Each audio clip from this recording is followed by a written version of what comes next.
This is the exact video that I wish I had when I was dealing with chronic shin splints all the way through high school.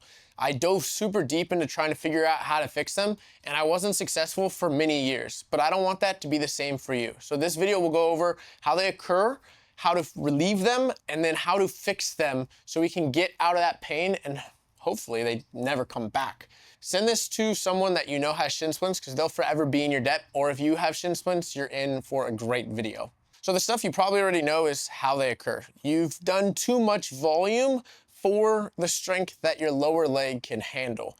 But the issue is getting out of it. And the studies that talk about shin splints are not the clearest. They kind of say, do this, do that. We don't really know how to fix them. This is a personal account of how to fix it and how it's worked for other people as well. To get right into it, because this is what you're here for, this is how to relieve them. This isn't gonna necessarily fix them, but this is gonna help you, because what typically happens is you'll hear people say, well, you just need to take 2 weeks off, but you're in the middle of season, or you still wanna play, you still wanna enjoy life. So this is the best way that I've found to slightly relieve them. But the reality is, to fully fix them, it typically takes just decreasing the volume slightly for some time. But let's say you can't, this is what you need to do. A magnesium sulfate or Epsom salt bath works great, but if you can just get the water up above the shins, that also works. Because what that does is it helps relax the muscles. Typically warm water is really good. The other thing that you can do is hot and cold therapy. So ice baths to saunas or ice baths to like a jacuzzi can work really well as well to let this relax all of these muscles in here and kind of create relief. The other thing that is gonna help is foam rolling, but I typically like to do it with the little balls that are in a sack, because you can put the shin there and then it pushes on either side as you roll through it. So push wherever it's sensitive. You can put pretty much all your weight on that and just roll through it. If you find a spot that's a little sticky, you just move back and let it open up. Again, these things aren't necessarily for fixing them, but it will help relieve the issues. The other thing you can do with you can buy these on Amazon, by the way, is you just push into the spot where you have the shin splints and you roll around in it. So let's say that it's really inflamed right in here. I put the ball there and then I move in a little bit of a circle and I find where it's sensitive. Sometimes if you go under, you'll feel it even more. And you move really slow, pushing as much as you can.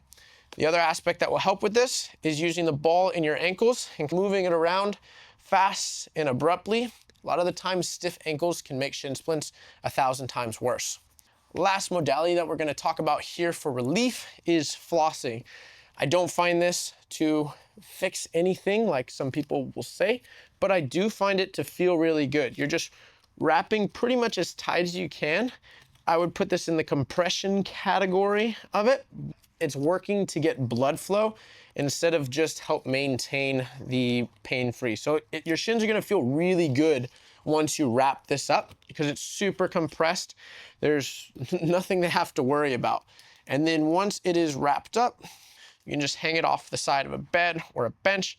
You're gonna move your ankle as many directions as you can. Sometimes I even like to do little calf raises, do my whole body, do calf raises, move that through. This is gonna feel really good while it's on. And then while it's off, what you'll feel is the blood come back to the leg, which is refreshing the blood that was in there. It's probably inflamed once you're done with your sport or your activity. So it's allowing the inflammation to flush out and then new blood come in and it'll feel good. So now we're on to the rehab section. This is gonna be a massive list that we're gonna go through of different exercises.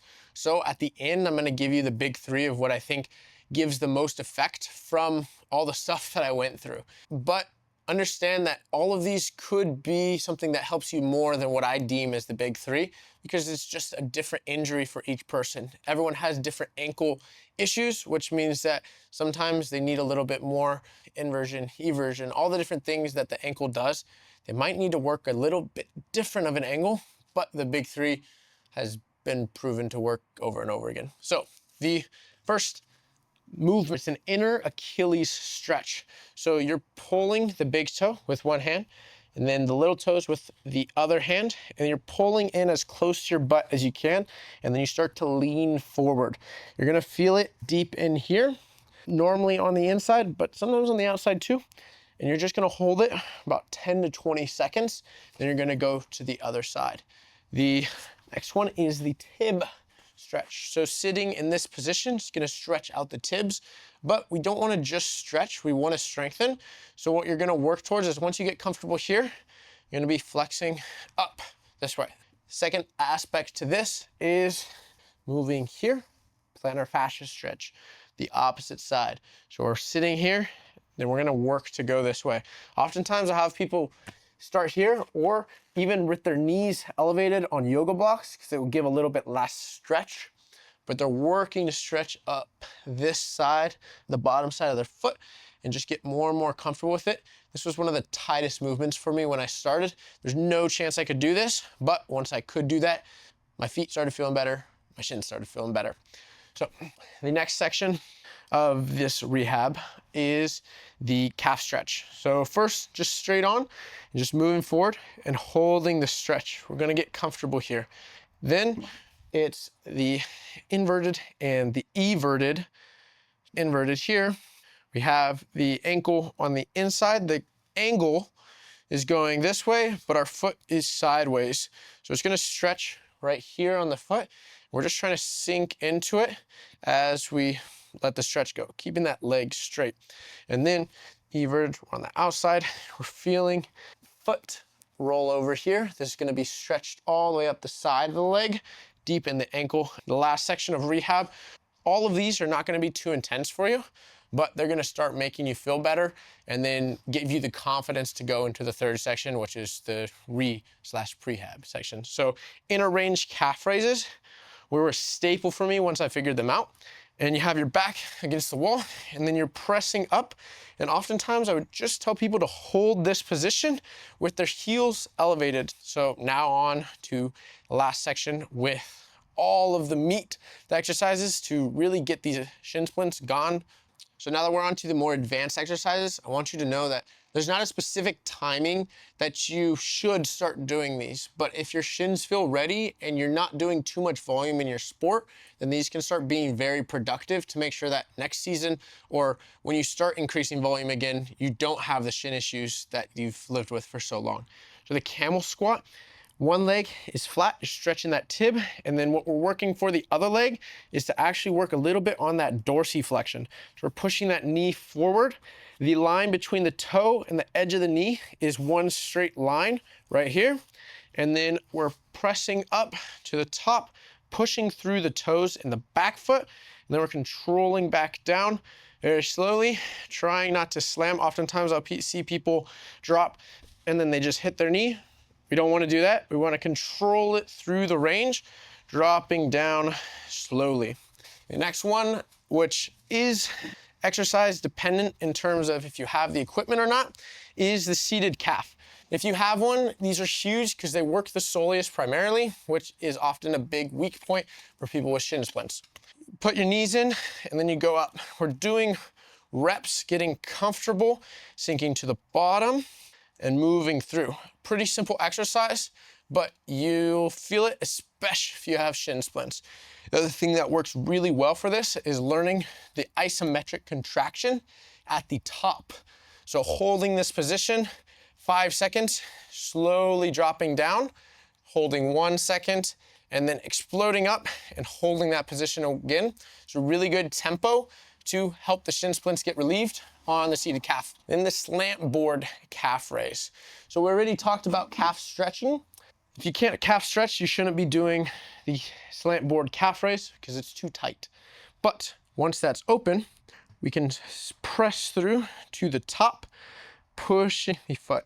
Start with 2 legs and then advance to 1. All of the calf stuff, we're gonna wanna advance to a single leg and then even adding weight. So that's the straight leg, but then we also have the everted and then the inverted calf raise. All of these are gonna work different positions in the foot. You'll find which one's weaker. That's probably the one that you're gonna need to work on more. The next exercise is tib raises, flexing the toes up, working the anterior tibialis, which is typically, again, really weak for people with shin splints. The tib bar is something I suggest more, but it is gonna cause more trauma to the muscle, which if it's already traumatized from having shin splints, then you probably want to start with these and then work up to the tib bar, or even better, tib machine. They're just sometimes hard to find. Then we're gonna go to the inversion and eversion of the ankle. We're here, holding this position, working to have something to balance, but then you're working all the way down, feeling the side hit the ground, and then back out, and then back in, and then back out. Just like this, opening up the ankle and gaining control as you do the movement. Then to step ups, which we're gonna work 2 variations here that are both gonna have a great effect for you. As we get these stronger, it's gonna have an even better effect. You're gonna get more stability and then push back through. As you have that stability, you're gonna be able to control your leg better, which the reason for the shin splints often is there's a lack of stability because there's a lack of strength in the lower leg, which then causes the stress factors, causes the injuries in the shin. So the Patrick step up can, one, help the ankle gain some mobility, so it's not as traumatized when you're trying to decelerate. But the other aspect to that is that you're working down and then you're working to control back up, having that stability through the whole thing. The Peterson step up is the second step up variation that if you can get this to 48% of your back squat, then you really don't have to worry about shin splints anymore. I'm not gonna promise anything on that, but I've never seen someone with 48% of their back squat with weight on a barbell doing a Peterson step up and having issues. The main thing with this one is that you're getting your heel off the ground, you're having that foot pressure as it goes through, and then you're pushing back through. This position, when you have shin splints, is very difficult to manage. So this slows it down and makes it more controllable in the gym, which gives you the success that you want with getting rid of the shin splints. Last 2 exercises for this section is heavy sled and farmer carry work. So for heavy sled, you're doing pushes, you're doing pulls, backward dragging, and then you're also doing sideways. This is gonna work all the areas of the ankle. Specifically, as you're pushing through, you're gaining range through here and then working the pressure of the foot forward, gaining tolerance to volume at a low intensity, then you can just keep adding weight. When you're going backward, it's helped me dramatically in my deceleration, which is a huge part. That's where the shin splints used to bother me the most. I would be playing soccer and it was like, I could get going, it would cause a little bit of pain, but then when I stopped, it just hurt like no other. So that deceleration help from backward sledding will be super key for you as you want to get rid of the shin splints. The farmer carries are gonna help with ankle stability. So if you're carrying a weight and you're up here on your toes and you're stepping one at the next time, you're gonna learn to stabilize the ankles a lot better, which is gonna transfer to better movement and also less pain in the shins because there's more stability and you're just gonna be more confident with your ankles, which then puts less stress all the way through the leg, specifically in the shins. So as I promised, here's the big 3 of the exercises that I think will give you the best results and fix the shin splints the fastest. The first one is heavy sled. Doing the heavy sled movements, 1, you can work up volume tolerance, 2, you're working up consistent strength. That's gonna just help out the shin splints the most. So that's doing forward, backward, and sideways sled. The next one is gonna be working the big 3 of the calf movement. So that's a straight leg calf movement, a bent knee calf movement, and then a tibialis movement, flexing the tibs up. Specifically, you wanna get those 2 having the long range motion, so a straight leg on a slant board, and then a seated with a lot of stretch at the bottom, and then a tib bar or a tib machine, which is gonna build up the long range strength, which is gonna add more resilience to the muscles and the tissues around the damaged area. The last of the big 3 is the 3 feet stretches that I described in the beginning. These ones helped relieve the most stress in the shins and build out the foot control that I needed to make the other ones more useful. So not everyone has needed these, but oftentimes they do give you a slight advantage, which is why they're in here as the big 3. If you do those calf movements and the sledding, it's rare that I'll see shin splints continue, and oftentimes they get rid of them faster than they thought possible because they had worked so long, but they hadn't been doing the right movements. So do these 3 and just see how different it feels in a month, but it could take you 6 months and it could take you a year. Like I'm being honest, but it could also be a month. So give it out a try, and if it just gets slightly better, then just keep doing it. Keep building that volume tolerance in the lower legs. So I wanna talk on the reasons that the normal therapies for shin splints don't work. So they often tell you to ice it, which is preventing constant blood flow through the shins, which blood flow is healing. So if we have that ice on there constantly, it might feel better in the exact instance that you have the ice, but long-term wise, they're not gonna be healing. And they say rest them as well, and that really is the best way, but oftentimes we can't. So there's an issue with that of, okay, we wanna rest, we wanna get better, but we can't because we're playing these sports, and that's the biggest joy that we have throughout the week. So doing some of those maintenance stuff while you're doing the sports and then slowly building into the rehab and prehab of the shins is gonna be your best bet with that. They'll also say that you just need to compress them. And I did this for many years in high school, and it made it feel better while I'm doing sports, but it didn't fix anything long-term wise. It just made it actually get worse because I was pushing through the pain consistently because it was like, oh, it's a little bit better, but then it didn't help with anything. And the last is they'll tell you to get orthotics. And there's studies saying that this doesn't work, but there's still studies saying that you should do this. So it's a little bit contradictory, and I went through that path. It didn't work for me. It didn't help pretty much at all, maybe for a little bit, but it was more uncomfortable. And then I realized that my movement patterns were very off. I wasn't running correctly, and it led to other problems that I think even were like my hamstring strain and stuff like that I dealt with years later because the movement patterns were off. So that's why I don't suggest those things. And I suggest the movement because 1, movement is medicine, and 2, it's exactly what's helped me and it's helped others. So with all of that, I hope this video was super helpful for you and that your shins will be better as fast as humanly possible.